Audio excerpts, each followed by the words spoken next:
அள்ளிக் கொடுப்பதில் வல்லமை பெற்றவன் அப்பன் பழனியப்பன். தினம் அச்சம் தவிர்ப்பவன் ஆறுதல் சொல்பவன் அப்பன் பழனியப்பன். கள்ளம் கபடம் இல்லாதவர் தம்மிடம் காவலில் நின்றிருப்பான். அங்கு கால்நடையாய் வரும் மானிட ஜாதியை கண்டு களித்திருப்பான். துள்ளி வரும்படி வேலுக்கு மேலொரு ஜோதி பிளம்பும் உண்டோ? அந்த சுப்பையன் போலொரு அற்புத தெய்வத்தை சொல்ல மொழியும் உண்டோ? வெள்ளி முகம் 12 கண்ட பின் வேறொரு சொர்க்கம் உண்டோ?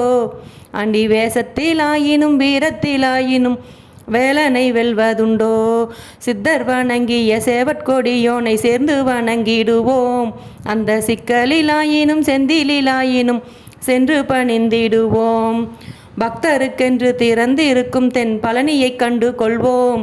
அங்கு பாலாபிஷேகமும் தேனாபிஷேகமும் செய்து பணிந்திடுவோம்.